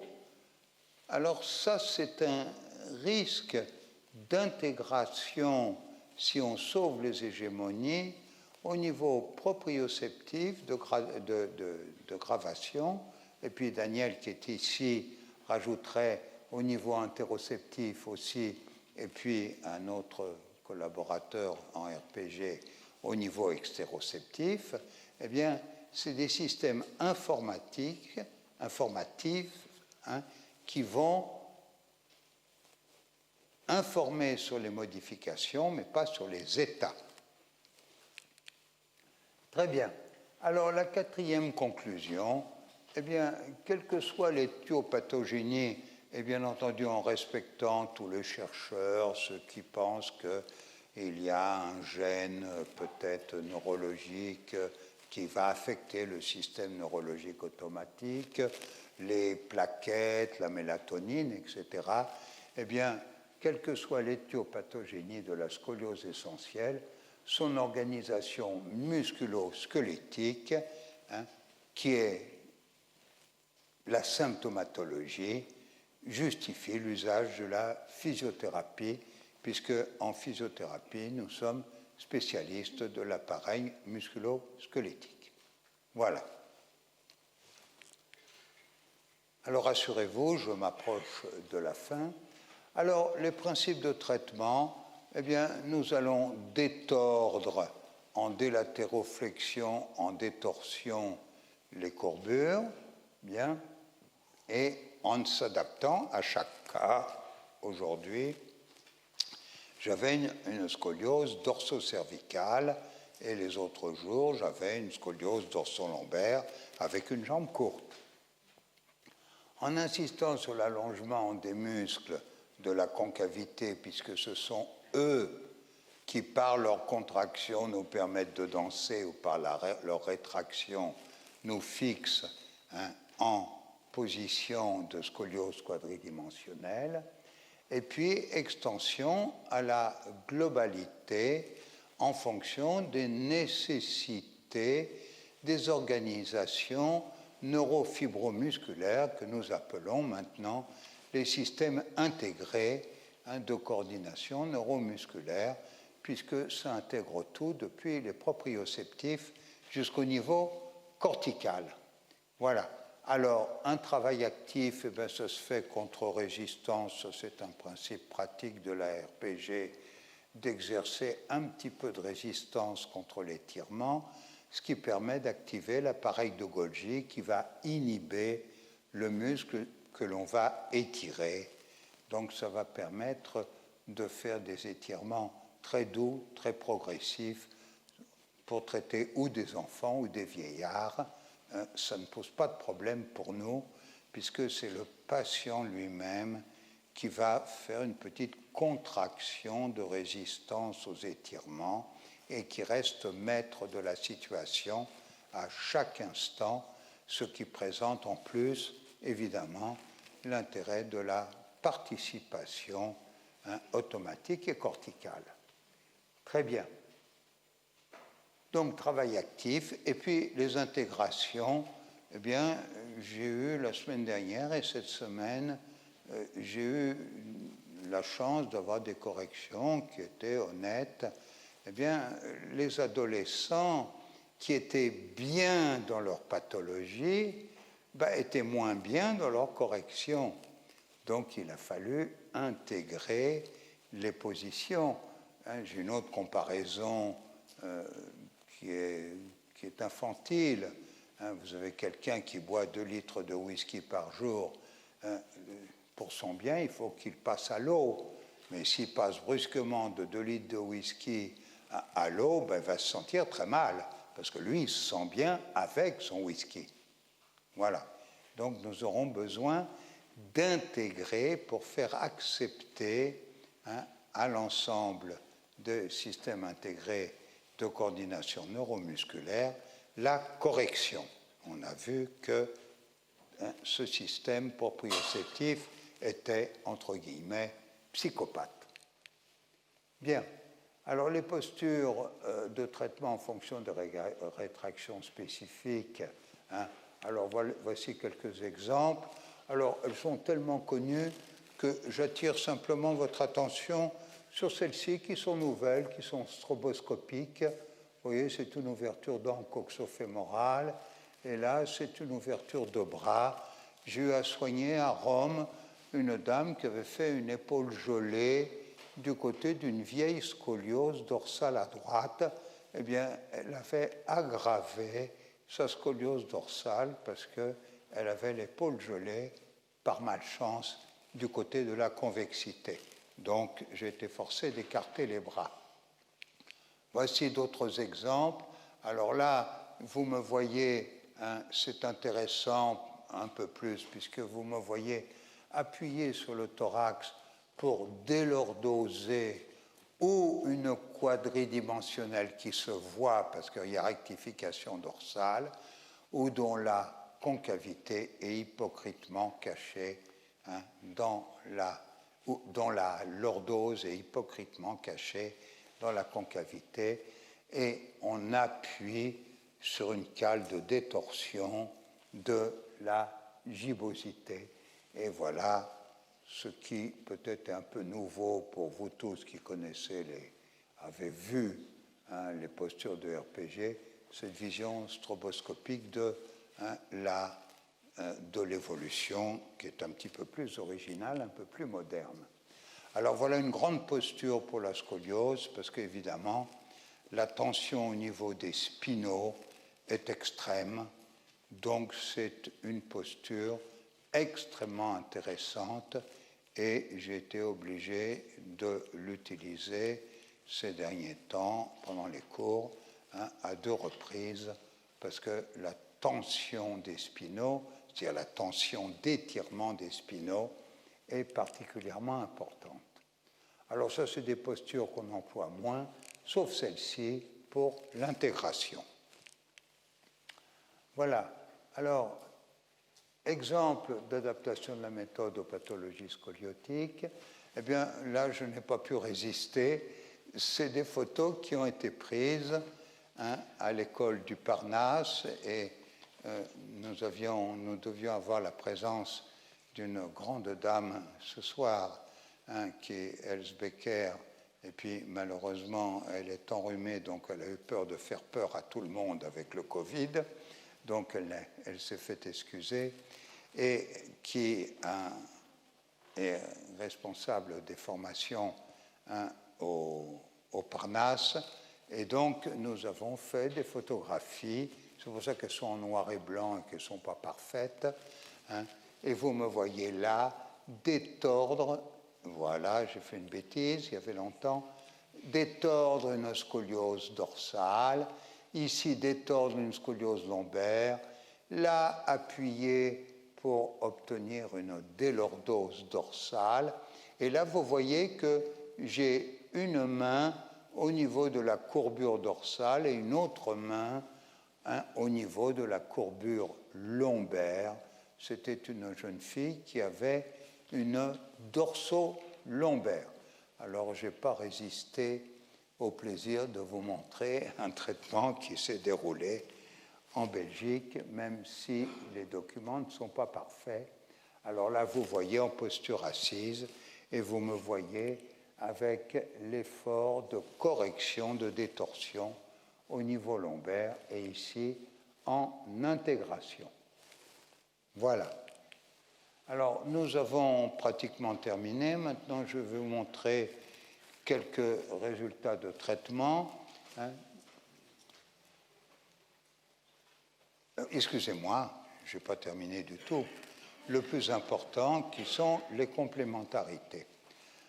Alors, j'ai été très, très heureux de les présentations que je ne mérite pas, qui ont été faites et qui ont déjà donné un exemple de complémentarité. Alors, je vais en donner un autre et qui me semble peut-être encore plus important quelques années après, parce que nous sommes dans une période de clivage, nous sommes dans une période de développement des corporatismes, nous sommes dans une période extrêmement troublée où on se demande comment la vie en société sera possible dans le futur. Eh bien, je voudrais terminer sur une note positive, œcuménique. Voilà, non seulement sur le niveau lombaire, mais aussi sur le niveau orthopédique.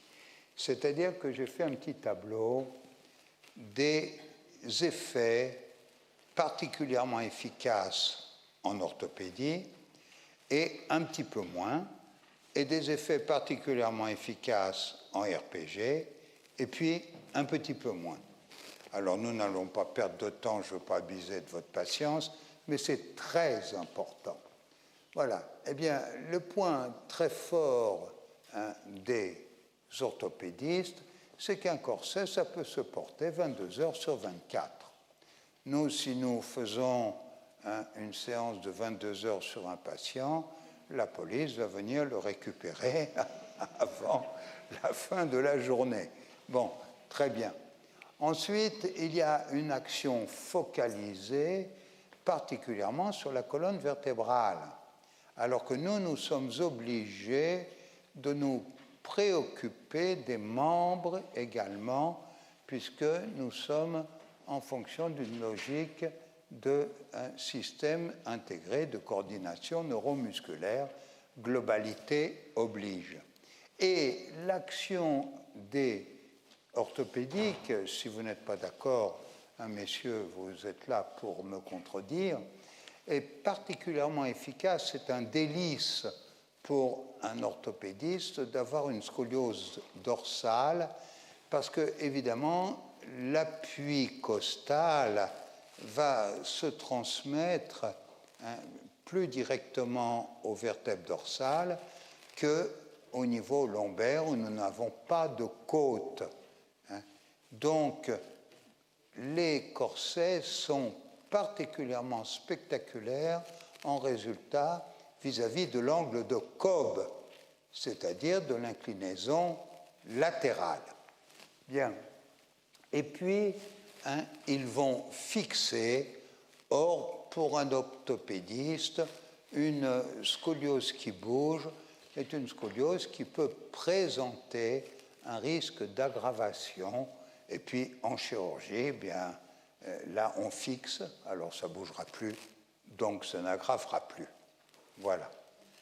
Alors, on va voir maintenant les points forts en RPG. Alors, ça paraît un point fort, 1 heure, parce qu'on ne peut pas faire une séance de plus d'1 heure sur le plan de la fatigue du patient et de sa capacité de concentration. Mais 1 heure seulement, contre 22 heures de corset, comprenez-vous? Nous avons une action globalisante. Alors, ça veut dire que au lieu d'avoir un verre de vin pur avec le corset qui va agir purement sur la colonne vertébrale, nous sommes forcés de mettre de l'eau dans notre verre de vin parce qu'on est forcé de se préoccuper aussi de la globalité des membres, des ceintures, de la région cervicale. Je vais vous donner un exemple. Bien, nous sommes en décoaptation et en détorsion quadridimensionnelle. Ça, c'est notre religion en RPG. Je vous l'ai dit, pour nous, la scoliose est quadridimensionnelle. C'était un grand progrès académique de dire qu'elle était tridimensionnelle, mais ce n'est pas vrai, elle est quadridimensionnelle. Et puis nous faisons un travail actif, donc d'intégration au niveau du schéma corporel du patient, et les résultats fonctionnels et esthétiques sont particulièrement intéressants. Ils sont plus intéressants à la photographie qu'à la radiographie. Alors, vous voyez que les points plus relatifs, là, évidemment, c'est les désagréments du corset, et c'est de plus en plus difficile avec les développements des personnalités fortes de nos adolescents de faire accepter des corsets.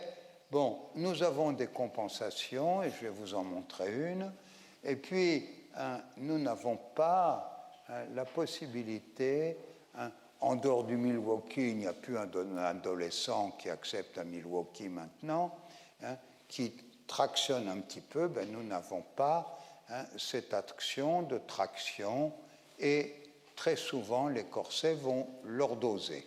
Et puis c'est un travail passif qui va limiter la fonctionnalité.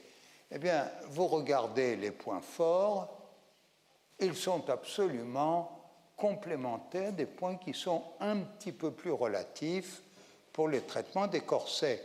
Et puis alors, nos points faibles, eh bien, ils sont absolument en relation avec les points forts des corsets, parce que seulement 1 heure contre 22, s'il le faut, 22, c'est l'orthopédiste qui va décider du temps d'application du corset.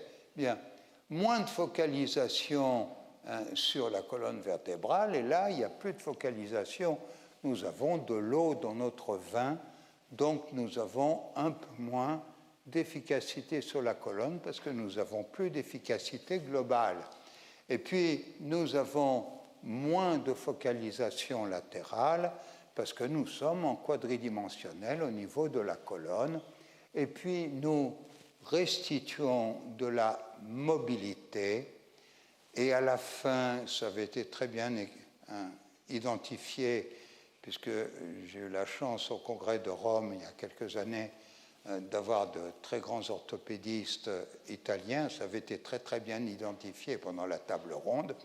Il restera toujours un petit problème. Les chirurgiens, les orthopédistes, les physiatres, etc., n'aiment pas beaucoup les scolioses qui bougent, car ils pensent qu'elles présentent, à juste titre, un risque d'aggravation. Nous aimons les scolioses fonctionnelles. Voilà, il restera ce point-là, mais on peut en discuter tranquillement devant une bonne bière. Nous sommes absolument complémentaires.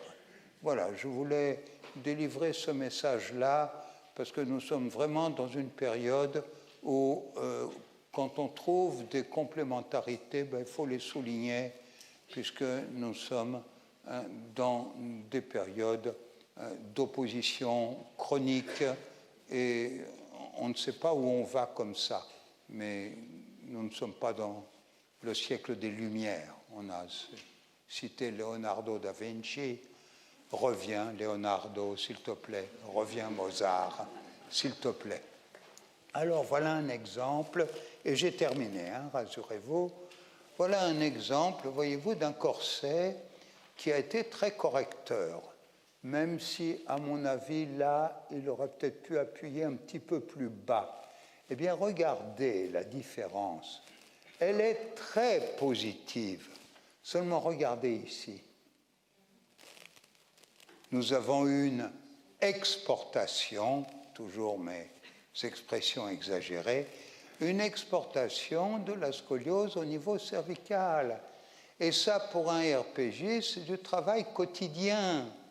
Donc, l'orthopédiste qui fait un corset de cette qualité avec un RPGiste qui va reprendre la déviation de la nuque et c'est du travail quotidien, eh bien, tout ceci, c'est du bénéfice à 100% pour nos patients. C'est optimiser les résultats cliniques. Alors, je ne vais pas abuser, mais je vais vous montrer quelques résultats de traitement. Alors, mettons-nous bien d'accord, c'est des résultats de traitement que je reçois de RPGistes un petit peu partout dans le monde. Mettons-nous d'accord, ils ne sont pas masochistes, hein, donc ils m'envoient des traitements qui sont bons. Mettons-nous bien d'accord. Hein. Bon, donc hein, ils ne nous envoient pas les traitements qui leur ont posé des problèmes. Voilà. Alors voilà un premier traitement qui a été suivi pendant pas mal d'années et qui est particulièrement remarquable parce qu'il y a une croissance de 12 cm. C'est-à-dire que la scoliose aurait dû aggraver. Voilà. C'est un traitement italien, Emanuele. Voilà. Pardon, c'est le même, non? Voilà. Alors voilà un traitement brésilien de chez Sonia, un petit peu plus facile puisque c'est une attitude scoliotique. Il n'y a pas de rotation des épineuses dans la concavité. Il y avait seulement à faire une réaxation latérale, mais c'est du bon travail puisque ça a été fait en une séance. Regardez le pli de taille avant et regardez le pli de taille après, sachant que la photographie est toujours plus gratifiante que la radiographie. Bien, alors voilà un traitement en Espagne, je ne sais pas combien de ça, si 20 séances.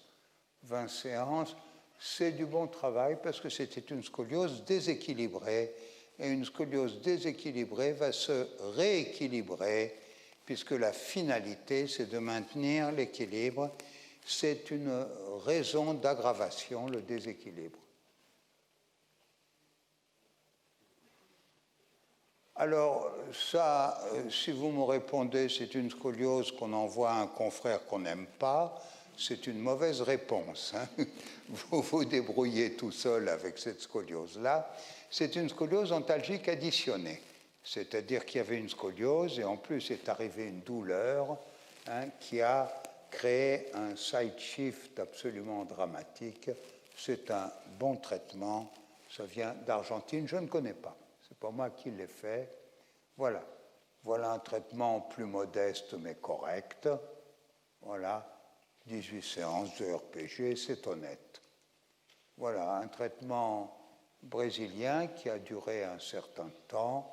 Vous voyez, alors là, c'est un résultat beaucoup plus modeste. Je n'ai pas choisi forcément les meilleurs, comprenez-vous. Je vous ai montré aussi des résultats qui nous ont posé quelques problèmes. Et vous voyez qu'il y a eu à un moment une période où ça passait de l'autre côté. Il y a eu des difficultés dans le traitement. Alors ça, quand le professeur Fauchet, hein, le patron des massues à Lyon, qui malheureusement est décédé, maintenant c'est Jean-Claude Bernard, bien, je lui ai envoyé ce document-là. Il m'a dit, j'en ai vu 3 comme ça dans ma vie. Voilà, c'est une scoliose antalgique. Seulement, regardez bien, elle s'est organisée en scoliose vraie au niveau dorsal. Latéroflexion à gauche avec rotation des épineuses dans la concavité. Et là, ça a pris, je crois, 1 an et demi de travail. Mais avec des périodes de repos. Hein. On fait une douzaine de séances, on laisse reposer, il y a les vacances, il y a les parents qui ne peuvent pas emmener l'enfant, bon, etc. Bien. Voilà un traitement belge, voilà, hein, très honnête. Alors ça, c'est discret, mais c'est un petit qui avait du mal à maintenir son équilibre, alors qu'en réalité, il le devrait. Et au début, la première photo, a fallu lui appuyer les mains, et vous voyez que c'est un résultat qui est satisfaisant pour un enfant qui, évidemment, a demandé plus de travail du thérapeute et puis moins de participation de sa part, évidemment. Alors ça, c'est des résultats en cours de séance. Vous avez compris que je traite toujours des patients en cours de séance, pendant les cours, hein, et des patients que je ne connais pas, donc il faut que j'arrive à diagnostiquer et à traiter. Alors là, Curitiba, c'est une grande capitale au Brésil, et c'était une scoliose importante. On n'a pas les degrés, là, 50 degrés. Voilà. Tenez compte du fait, je vous prie, que la photographie est plus gratifiante que la radiographie. Et vous voyez que je suis peut-être plus avancé en latéral qu'en dérotation. On voit encore cette omoplate qui suit la gibbosité. Mais c'est un résultat honnête et vous remarquez ici à la longueur du nez qui est-ce qui a fait le traitement. Bien. Alors ça, c'est un traitement que j'ai fait en Espagne, qui était de 48 degrés, donc sévère également. Toujours pareil, en tenant compte que le résultat photographique est meilleur que le résultat radiographique. Et puis malheureusement, la première photo n'a pas équilibré bien le tissu, donc on ne se rend pas parfaitement compte. Je n'ai pas été suffisamment attentif. Alors pour vous prouver que des fois, eh bien, c'est lombodorsal à gauche, là c'est le lombodorsal à gauche, avec moins de déjection latérale et plus de rotation. Vous voyez l'importance de la gibbosité ici, et ça a été un traitement honnête. C'était à São Paulo. Voilà, ça c'était en France, hein, là où on donne les cours, et c'était surtout au niveau dorsal de 42 degrés, mais surtout avec une déjection lombaire importante. Et j'ai été content de finir dans cette situation-là. J'ai estimé que c'était satisfaisant. Alors là, c'est plus modeste, mais c'était une scoliose de 35 degrés dorsal, 25 lombaire, donc qui m'obligeait d'agir sur les deux courbures, et j'ai peut-être été plus efficace au niveau lombaire qu'au niveau dorsal. Rassurez-vous, on a bientôt terminé. Voilà. Alors ça, c'est à Rome. C'était une scoliose de 60 degrés et elle était tellement problématique que vous voyez qu'avec un crayon dermomarqueur, j'ai même marqué la courbe parce que j'étais assez préoccupé par ce patient. Mais vous remarquez tous, s'il vous plaît, qu'à partir du moment où il lordose dorsale, eh bien, il est difficile de deviner qu'ils ont des degrés aussi importants, puisqu'ils cachent leur offensive-défensive de muscles spinaux dans la physiologie commune des spinaux de lordose. Les scoliotiques, lordotiques, dorsales sont toujours plus élégants.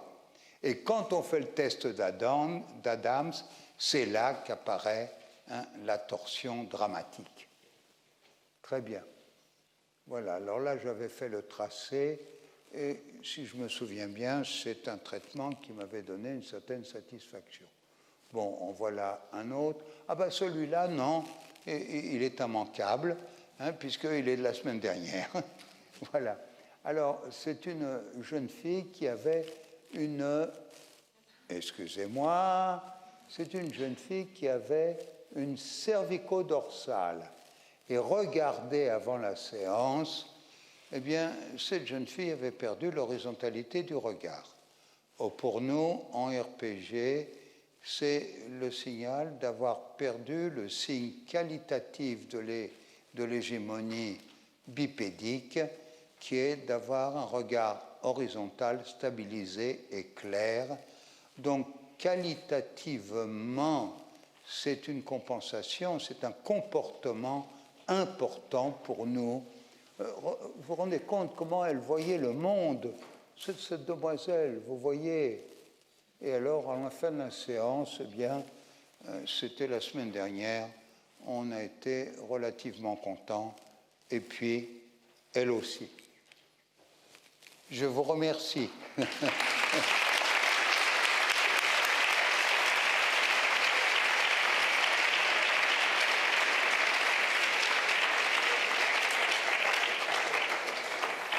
C'est peut-être été un petit peu long, je m'excuse. Alors, un tout grand merci pour cet excellent exposé très pointu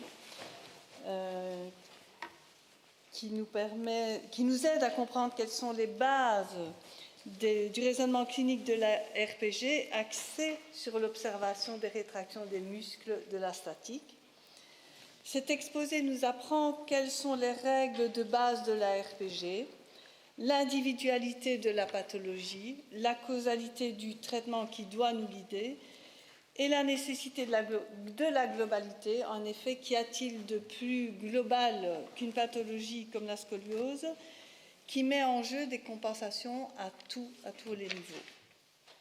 Donc cet exposé nous éclaire sur la construction de la pathologie de la scoliose et nous aide à comprendre le processus d'évolution et d'aggravation. Si vous avez des questions à poser à M. Souchard. Vous avez peut-être faim aussi, et puis j'ai peut-être été un peu long. Mais enfin, s'il y a des questions, je suis à votre disposition. Ça a été tellement clair. Vous êtes des gens très bien élevés. Bien. Alors, malheureusement, comme on vous l'a rappelé, on n'a pas le droit d'organiser le drink, le catering ici à l'Université de Namur, donc on va devoir se quitter ici. Seulement, si vous désirez des informations ou consulter les livres, vous pouvez le faire à la sortie de l'auditoire. Moi, je redis encore une fois merci à Philippe Souchard au nom de l'association et à Sonia. Merci à l'association et puis à vous tous pour votre présence. D'avoir partagé avec nous un moment si intense sur un sujet qui interroge énormément. Encore merci 1000 fois. Merci à vous. Merci à vous.